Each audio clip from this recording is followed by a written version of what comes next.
Hello viewers, আসসালামু আলাইকুম। সবাই কেমন আছেন? আমি তো আলহামদুলিল্লাহ আপনাদের দোয়ায় অনেক ভালো আছি। প্রতিদিনের মতো আজকেও আপনাদের কাছে একটি ভিডিও নিয়ে হাজির হলাম। কিছু কিছু ব্যক্তিকে আমি কিছু কথা বলতে চাই, সেটা আপনাদের সাথে শেয়ার করলাম যে কাকে আমার কি বলা উচিত এবং কে কেমন কিভাবে নিজের বিষয়ে নিজেকে ভিডিওতে উপস্থাপন করছে। যাই হোক, তো গতকালের আগের দিন মানে বাংলাদেশি মিম অর্থাৎ ভূতুর্নির ম্যারেজ ডে ছিল, দ্বিতীয় বিবাহ বার্ষিকী। তো সেই দ্বিতীয় বিবাহ বার্ষিকীর জন্য মাল্টি শারমিন চলে গেছে গ্রামে। সে তার ভিডিওতে টাইটেল দিয়েছে এরকম: ঢাকার সব কাজ শেষ করে মিমের বিবাহবার্ষিকী পালন করতে চলে এলাম গ্রামে। আচ্ছা, ঠিক আছে, বিবাহবার্ষিকী পালন করতে গ্রামে গেছে, সেটা বিশ্বাস করলাম এবং মানলাম। ওকে, তো তোমার ভিডিওতে এটা তুমি দেখাইছো এবং আমরাও ভিডিওতে দেখছি মিমের ভূতুর্নির চ্যানেলে এবং ভূতুর্নির হাজব্যান্ডের চ্যানেলে, হাগু খাইসোর চ্যানেলে। যাই হোক, এখন কথা সেটা না, কথা হচ্ছে তোমরা মিথ্যা কথা কেন বলো সেটা আমি বুঝতে পারলাম না। বিষয়টা এরকম, কাল বাদে পরশু, দ্যাট মিন্স তোমরা 3 তারিখে ঢাকা ছাড়বা, তোমরা যাবা পাবনাতে। হ্যাঁ, পাগলাগার, সেকেন্ড পাগলাগারদে যাবা। তো ওখানে সব ভাঙ্গারি পরিবারের লোকজন যাবে, এটা আমি যতটুকু জানি। 4 তারিখে হচ্ছে তানু মণ্ডলের ছেলের জন্মদিন। হ্যাঁ, সেই উপলক্ষে তারা যাবে, এই জন্য সবাই একত্রিত হয়েছে। কিন্তু ভিডিওতে তারা কেউ ক্লিয়ার করে বলছে না যে আমরা তানু মণ্ডলের জন্মদিন যাব বা জন্মদিনের উপলক্ষে আমরা একত্রিত হব, জন্মদিন পালন করব। তো ঠিক আছে, পাবলিক তো আর এত ধূর না বা এত বোকা না যে কিছুই বুঝবে না, তাই না? আমরা তো বুঝতে পারছি যে তানু মণ্ডলের ছেলের জন্মদিন। তো যাই হোক, মাল্টি শারমিন যা বলেছে সেটা আরও ডিটেলসে আমার যাওয়ার ইচ্ছে ছিল, গেলাম না, কারণ আমি আরও দু একজনকে নিয়ে কথা বলবো। তার মধ্যে সর্বপ্রথম তো মাল্টি নোংরাকে বললাম, দ্বিতীয়ত হচ্ছে চ্যাপা শুটকিকে নিয়ে কিছু কথা বলছি। চ্যাপা শুটকি যেমন কালকে একটা ভিডিও দিয়েছে যে তার শাশুড়ি তাকে কি বলেছে এবং কি কারণে শাশুড়ির সাথে তার মন খারাপ। তো এখন শাশুড়ি কি বলেছে এটা নিয়ে একটা ভিডিও দিতে হবে, এমন কোনো কথা আছে? শাশুড়িরে বেঁচে খাচ্ছ? এই চ্যাপা শুটকি, শোন, ফাজিল মেয়ে লোক কোথাকার, ঝগড়াইটা বেটি। সে টাইটেল দিয়েছে কি শুনবেন? কার কারণে শাশুড়ি মা আমার সাথে এমন খারাপ ব্যবহার করলো। এটা দিয়ে কি বোঝাচ্ছে জানেন?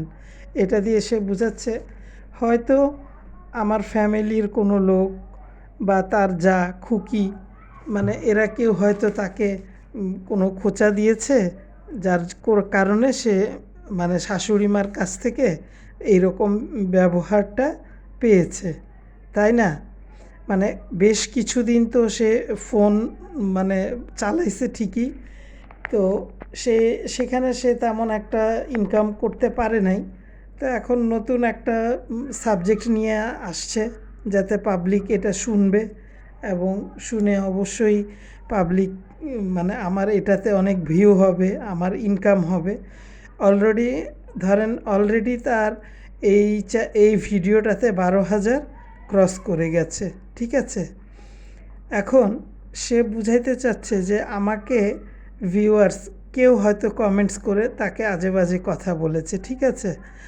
আর ভিডিওর এটা ভিতরে কথার মাধ্যমে সে বলছে আমার কমেন্টস বক্স খোলা থাকে, আজে বাজে কথা বলবেন না, আমি তো ছোট থেকেই এরকমই, আমি কারো কাছে যাই না, কেউ আমার সাথে যদি খারাপ ব্যবহার করে আমি তার কাছে যাই না বা মিশি না, তাকে সেরকম করে ভালোবাসি না।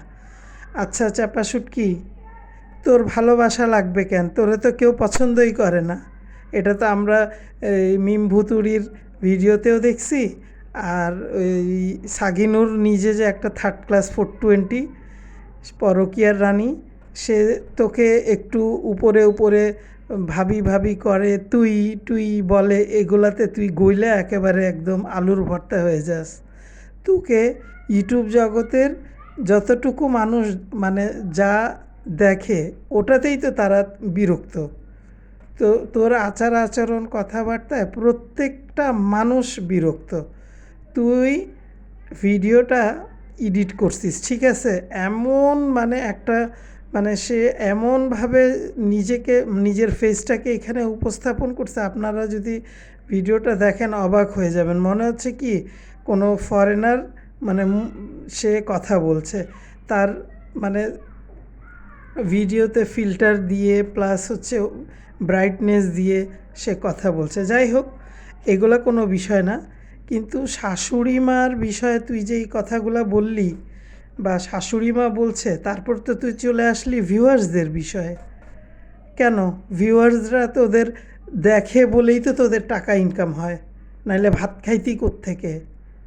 হ্যাঁ, ভাত কে দিত? আল্লাহ তাআলা রিজিক লিখছে, এটা আমি বিশ্বাস করলাম। কিন্তু প্রত্যেকটা মানুষের তো কাজ করে ভাত খাইতে হবে, পরিশ্রম করতে হবে, ইনকাম করতে হবে, হয় জব করতে হবে, না হয় বিজনেস করতে হবে, যে কোনো একটা কিছু করতে হবে। আর শোন, ভিউয়ার্সদের উদ্দেশ্য করে কমেন্টসকে মানে উদ্দেশ্য করে একটা একটা করে তুই ভিডিও বানালে তোর তো দেখা যাবে যে এটা মানে এক ধরনের রোস্টিং চ্যানেল হয়ে গেল। যেই ভিউয়ার্সরা তোদের খাওয়ায় পড়ায় তাদেরকে কেন বাজে কথা বলবি? আজকের পর থেকে তুই আর এই বাজে বিষয় নিয়ে কথা বলবি না। এখন তো আর পারতেছিস না খুকিকে ডিরেক্ট কোনো ভিডিও দিতে বা খুকির নাম নিয়ে কিছু বলতে। মানে থাম্বনেলটা দিছে শাশুড়ি মা কেন আমার সাথে এরকম খারাপ ব্যবহার করলো। আর আমি ভিতরে গিয়ে শুনলাম যে আপনারা এরকম প্রতিনিয়ত আমাকে কমেন্টস করেন, প্রতিনিয়ত কমেন্টস করেন। আর তোকে কমেন্টস না করলে কাকে করবে? হ্যাঁ, ভিউয়ার্সরা যদি কমেন্টস করেও থাকে, কানটা খুইলা চোখটা খুইলা ওটা দেখবি, পড়বি, চুপ করে থাকবি। কারণ ভিউয়ার্সদের টাকায় চলিস, পুই ফিরিস, খাস। তোর জামাই জুয়া খেলে আর তুই হইল গিয়া সংসারের খাবার জোগাড় করিস। ঠিক আছে? ভিউয়ার্সদেরকে নিয়ে কখনো কন্টেন্ট তৈরি করবি না। Be careful. তোর ফাইজলামি আর তোর ওই যে এই নওটাঙ্কিগিরি দেখে বিরক্ত লাগে এখন। নিজেকে মনে করিস যে আমি খুব হাই এডুকেটেড, আমি একদম কি না কি। কথা বললে নায়িকা নায়িকা তো যায় না। তোদের গোষ্ঠীর প্রত্যেকটা মানুষ, ইভেন তানু মণ্ডলেরও সেই একই অবস্থা। ছাগলরে বলে কি ছাগল, বাবা এই যে ছাগল দেখো, ছাগল দেখো বাবা, তোমার জন্য ছাগল কোথায় বাবা? বাবা ছাগল কোথায়? কি তানু মণ্ডল, তুমি নাকি ভার্সিটিতে ভর্তি হয়েছো? ছাগল না ছাগল, কোনটা হবে? কারেকশন করে কমেন্টস করবা, ঠিক আছে? তানু মণ্ডলের প্রসঙ্গে যখন আসলামই, তাহলে আপনাদের সাথে একটা বিষয় শেয়ার করি। সেটা হচ্ছে তানু মণ্ডলের শাশুড়ির একটা চ্যানেল আছে, ঠিক আছে? তো সেদিন আমি ভিডিও দেখতে দেখতে হঠাৎ করে দেখলাম কি তার ভিডিওটা আমার চোখের সামনে আসলো। তো আমি ভাবলাম যে দেখি তো উনি মানে ভিডিও দিয়েছে কেমন, একটু দেখার ইচ্ছা হইল আর কি। তো ওনার কিছু কিছু ভিডিও দেখেছি আমি। যাই হোক, ওই ভিডিওগুলোর বিষয়ে কিছু বলবো না। তবে ওনার ভিডিও করার স্টাইল এবং মানে যেগুলা উনি মানে যেভাবে উনি পারে, ধরেন উনি ক্যামেরা নিজে একা ধরে, অথবা যখন কোনো কাজ করে তখন উনি একা কাজ করার সময় উনি, আমি এখানে থাম্বনেলে ছবি দিব আপনারা দেখবেন, কাজ করার সময় উনি ওনার ফোনটা মেবি কোনো কিছুর উপর মানে দাঁড় করিয়ে রেখে ওই মানে কাজটা দেখায়, হয়তো কিছু কাটছে বা কিছু একটা করছে উনি। আর উনি তো ধরেন ওদের ঘর বাড়ি ওদের রুমগুলা ঠিকঠাক করে, বিছানা গুছায়, ফার্নিচার মুছে, ঘর ঝাড়ু দেয়, ঘর মুছে, প্রত্যেকের কাপড় ধোয়, তারপর রান্না করে। আসলে তানু মণ্ডল শোন, তোর মা একটা ডাইনি, তুই হচ্ছে গিয়ে ডাইনির ঘরে ডাইনি, বুঝছিস? তোর জামাই নাকি এইসব লাইনে পড়াশোনা করছে, তোর ভিডিওটা তোর জামাই এডিট করে, এটা আমি জানি। ভিডিও দেখলে বোঝা যায় তোর ভিডিওর ইয়াটা কি। তোর জামাইকে দিয়ে তুই তোর হাজব্যান্ডের কাছে তুই বলতি যে যেহেতু আমার শাশুড়ি মা ভিডিও করছে, তুমি একটু চেক করে দাও, এডিট করে দাও, বা একটু তুই নিজে তার ক্যামেরা ধরে দিতি। তোর বিয়ে হয়েছে 1 বছরের উপরে, 2 বছরের উপরে হয়ে গেছে, তুই তোর শাশুড়িকে কি এই চ্যানেলটা যদি চাইতি, তোর শাশুড়ির এই চ্যানেলটাকে দাঁড় করাইতে পারতি না? চ্যানেলটাতে মানে এই পর্যন্ত সাবস্ক্রাইব হয়তো ওই প্রায় 23,000-এর মতো, কিন্তু তুই যেহেতু একজন ইউটিউবার, তোর মা একজন ডাইনি মাগিনুর ইউটিউবার, তোর বাপ ছিল সৎ বাপ, সেই ইউটিউবার ছিল, তারপর তোদের গোষ্ঠীর সব লেদা প্যাদা যা আছে সব ইউটিউবার, তুই শাশুড়িকে এইটুকু জায়গায় একটু হেল্প করতে পারলি না?